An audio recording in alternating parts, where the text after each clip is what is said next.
नमस्कार, मैं एकता सिंह। स्वागत है आपका खबरों में आजकल में।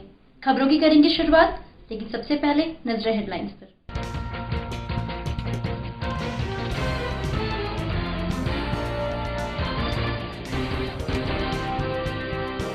जहानाबाद टेलीफोन एक्सचेंज ऑफिस के समीप एक खटाल में आग लगने से 9 गायें झुलसी, 5 की हालत गंभीर, सबका चल रहा है इलाज।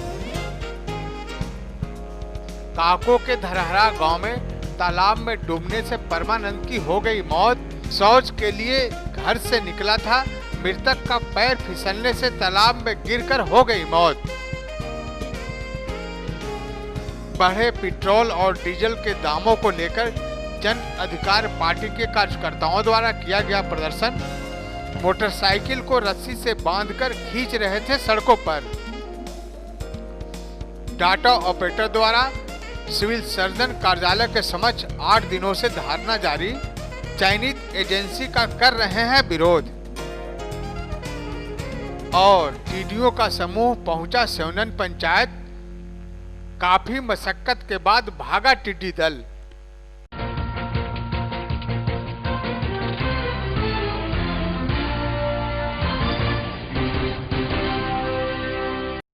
अब खबरें विस्तार से। जहानाबाद नगर थाना क्षेत्र के टेलीफोन एक्सचेंज ऑफिस के समीप स्थित खटाल में अचानक आग लगने से गौशाला में बांधे गए 9 गाय झुलस गई, जिसमें 5 की हालत गंभीर बनी हुई है। घटना के संबंध में खटाल संचालक ने बताया कि देर रात खटाल में गायों को धुआं दिखाने के बाद वह सोने चले गए थे। काफी रात बीत जाने के बाद पड़ोसियों द्वारा शोरगुल होने पर पता चला कि गौशाला में आग लगी हुई है। आनन फानन में पड़ोसियों के सहयोग से आग पर काबू पाया गया और गायों को बाहर निकाला गया। झुलसे सभी गायों को फिलहाल पास के हॉल में रखा गया है, जहां उनका उपचार किया जा रहा है।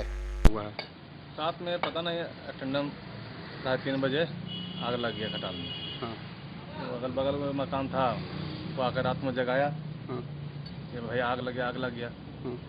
इसमें गए तो 9 को जानवर था, इसमें 3 को ठीक है, 5 नाजुक स्थिति है। अच्छा, कितना के नुकसान है? मोटा-मोटी 1.5 लाख के। 1.5 लाख के। आग कैसे लगा, कुछ कारण जानकारी मिल पाई? जानकारी नहीं पता चला, लेकिन रात में हम लोग तो सोए हुए थे, अटेंडम हो गया। अच्छा, तो फिर आग लोग का है, दूसरे को बगल के मकान था, वही आके बताए। अच्छा, तो फिर आग पे काबू कैसे पाया? मेरे में मोटर था, उसी में रेती किए। अच्छा, मोटर लगा करके पानी बुझाए। अच्छा, तो कितने गाय गंभीर है? 5 गाय। 5 बुरी तरह ज़्यादा है।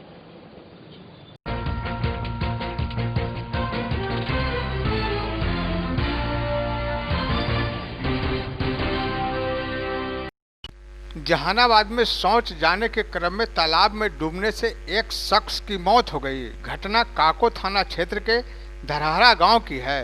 घटना के संबंध में मृतक के परिजनों ने बताया कि गांव के बधार में स्थित तालाब के समीप शौच करने गया था, तभी पैर फिसलने से वह तालाब की गहराई में चला गया, जिससे उसकी मौत डूबने से हो गई। बाद में गांव के कुछ ग्रामीण शौच के लिए उस तालाब के समीप गए तो मृतक परमानंद का शव तैरता दिखा, जिसके बाद ग्रामीणों ने हो हल्ला किया, जिसके बाद ग्रामीणों ने शव को तालाब से बाहर निकाला और इसकी सूचना पुलिस को दी।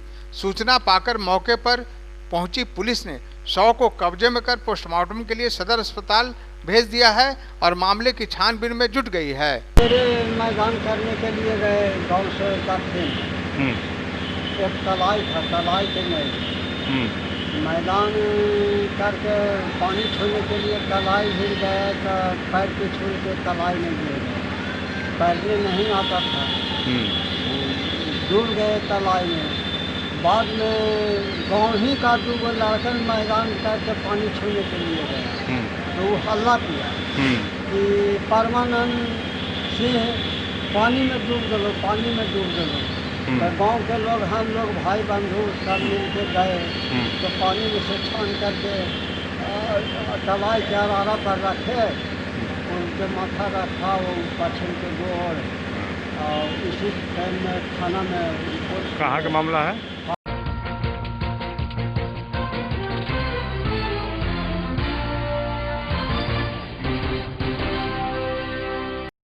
देश में बढ़ते पेट्रोल और डीजल की कीमतों को लेकर विपक्ष का विरोध प्रदर्शन जारी है। इसी कड़ी में जन अधिकार पार्टी के कार्यकर्ताओं द्वारा जहानाबाद में अनोखे तरीके से विरोध प्रदर्शन किया गया। काको मोड़ से अरवल मोड़ तक बाइक को रस्सी से बांधकर खींचते हुए प्रदर्शन किया गया। इस दौरान जाप कार्यकर्ताओं ने केंद्र सरकार के खिलाफ जमकर नारेबाजी की। जन अधिकार पार्टी के जिला अध्यक्ष संजय कुमार ने बताया कि सरकार के द्वारा पेट्रोल और डीजल के दाम में प्रतिदिन बढ़ोतरी करने की वजह से आम लोग काफी परेशान हो रहे हैं। उन्होंने कहा कि पेट्रोल पदार्थों की बढ़ी कीमतों से सारी चीजों का दाम आसमान छूने लगा है। वहीं उन्होंने प्रदर्शन के माध्यम से पेट्रोल और डीजल की बढ़ी कीमतों को कम करने की मांग की।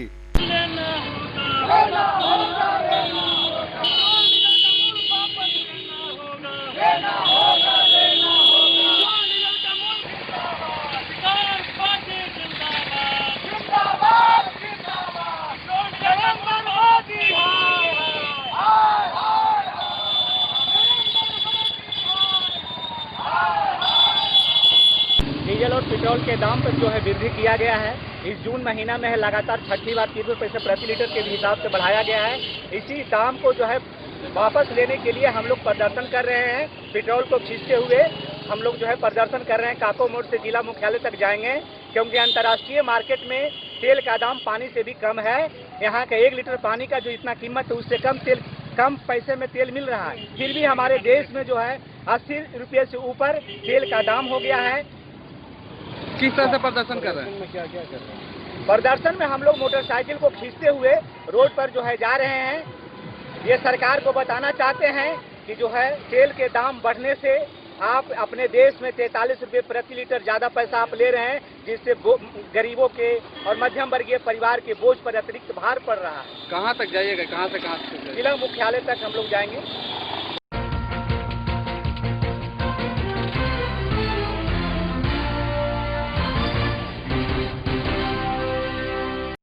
राजस्थानी टिड्डियों का समूह जहानाबाद के सीमा में सियोनन के सलेमपुर गांव में प्रवेश किया है।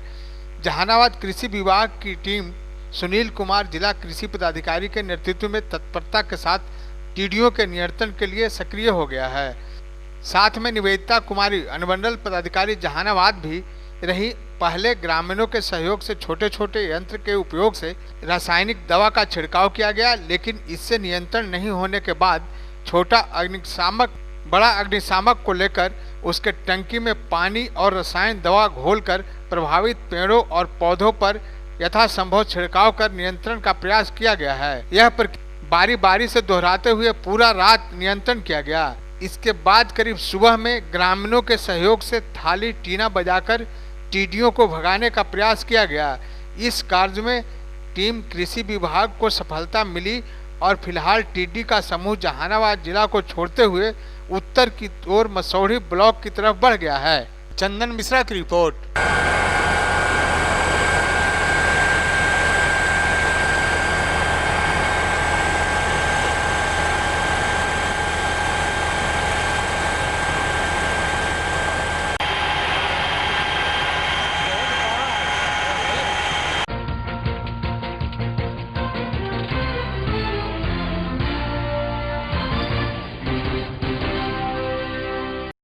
जहानाबाद जिले के विभिन्न स्वास्थ्य संस्थानों में संजीवनी प्रणाली के अंतर्गत डाटा सेंटर एवं अन्य डाटा सेंटर का संचालन पूर्व राज्य स्वास्थ्य समिति बिहार पटना द्वारा चयनित एजेंसी के माध्यम से आउटसोर्सिंग के तहत किया जा रहा है।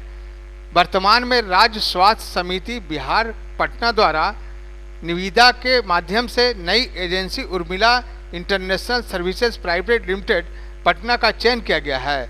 उक्त एजेंसी को बिहार के सभी 38 जिले में संजीवनी प्रणाली के डाटा सेंटर एवं अन्य डाटा सेंटर संचालन हेतु चयन करते हुए कार्य करने का आदेश दिया गया है। नव चयनित एजेंसी द्वारा डाटा सेंटर में डाटा ऑपरेटर को रखने हेतु टाइपिंग टेस्ट एवं अन्य शर्तों का निर्धारण किया गया है, जबकि सभी डाटा ऑपरेटर विगत कई वर्षों से स्वास्थ्य विभाग में अपनी सेवा दे रहे हैं। एजेंसी द्वारा निर्धारित शर्तों के अनुसार पूर्व से ही जिले में कार्यरत सभी डाटा ऑपरेटर का पुनः चयन होना असंभव प्रतीत होता है, जिससे डाटा ऑपरेटर को परेशानियों का सामना करना पड़ सकता है, जिसके विरोध में जहानाबाद जिले में स्वास्थ्य संस्थानों में कार्यरत संजीवनी प्रणाली के डाटा ऑपरेटर एवं अन्य डाटा सेंटर के ऑपरेटर द्वारा बिहार चिकित्सा एवं जन स्वास्थ्य कर्मचारी संघ पटना के बैनर तले 8वें दिन भी अनिश्चितकालीन हड़ताल जारी है। यह हड़ताल तब तक जारी रहेगा जब तक बिना किसी शर्त के पूर्व से कार्यरत सभी डाटा ऑपरेटर को नव चयनित एजेंसी में समायोजन नहीं किया जाता। सभी डाटा ऑपरेटर द्वारा हड़ताल करने के पूर्व उच्च अधिकारी को ज्ञापन भी सौंपा गया था। डाटा ऑपरेटर के हड़ताल पर चले जाने से अस्पतालों में रोगियों का निबंधन, दवा वितरण, कार्यालय कार्य, आयुष्मान भारत, प्रधानमंत्री जन आरोग्य योजना का कार्य, कोविड-19 का कार्य आदि प्रभावित हो रहा है। 8 दिन से हड़ताल पर हैं और पिछले 7 साल से हम लोग इन्फो सिस्टम एंड सोल्यूशन में काम कर रहे थे, लेकिन अभी राज्य स्वास्थ्य समिति जो है एक नई एजेंसी चयनित की है, उर्मिला इंटरनेशनल कंपनी। अब वहाँ जो है सो बहुत तरह की बातें हो रही है कि ये करेंगे वो करेंगे, मतलब हटाने का सारा प्रावधान वो लगा चुके हैं। लेकिन हम लोग का डिमांड है सर कि कम से कम बिना कोई शर्त का, हम लोग 7 साल से काम कर रहे हैं, तो कम से कम बिना मैंने कोई भी शर्त का उसमें समायोजन किया जाए, हम लोग को प्रेफरेंस दिया जाए, या फिर राज्य स्वास्थ्य समिति जिला स्तरीय हम लोग को अपना समायोजन करें। ठीक है, तो हम लोग का यही डिमांड है कि कम से कम बिना कोई शर्त का, बिना कोई का समायोजन, हम लोग 7 साल का, 7 साल से कोई वैलिड 7 साल कोई कायदा होता है, हम लोग लाइफ बिता दिया। तो क्या अब तक कोई वार्ता नहीं हुई है? अभी तक कोई वार्तालाप नहीं हुई है। ईडी साहब का 26 तारीख का वीडियो कॉन्फ्रेंसिंग था, तो ईडी साहब बोले थे कि ठीक है आप लोग काम पर वापस जाइए, हम उर्मिला वाले से बात करके आपको लोग का समायोजन करने के लिए बोलेंगे। लेकिन अभी तक हम लोग के पास कोई सूचना भी नहीं है, न फोन के माध्यम से है और न CS सर के कोई माध्यम से। कितना आदमी आप लोग हैं?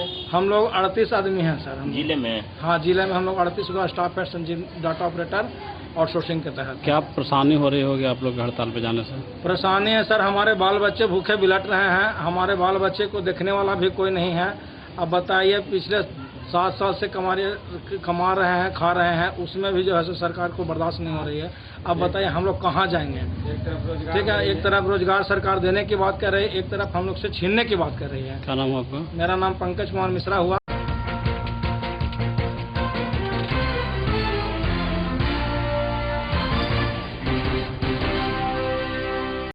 जहानाबाद जिला अतिथि गृह में बिहार राज्य खाद्य आयोग के अध्यक्ष विद्यानंद विकल द्वारा एक बैठक का आयोजन किया गया। इस बैठक में आपूर्ति विभाग, उद्यान विभाग के से जुड़े पूरे जिले के आला अधिकारी कर्मचारी ने भाग लिया। इस बैठक में मुख्य रूप से इस महामारी के बाद गरीब परिवारों तक अनाज पहुंचाने तथा समय पर लोगों को खाद्यान्न मुहैया कराने, साथ ही साथ जिन लोगों को खाद्यान्न नहीं मिल पा रही है, इन सारे बिंदुओं पर बिहार राज्य खाद्य आयोग के अध्यक्ष ने लोगों से चर्चा किया। इसमें उन्होंने स्पष्ट निर्देश दिया कि किसी भी हाल में लोगों तक खाद्यान्न पहुंचना चाहिए। यह केंद्र सरकार का दिशा निर्देश है। इसके अनुसार सारे गरीब परिवारों तक यह खाद्यान्न पहुंचने चाहिए। ऐसी स्थिति में लापरवाही बरतने वाले कर्मचारियों पर सख्त कार्रवाई की जाएगी।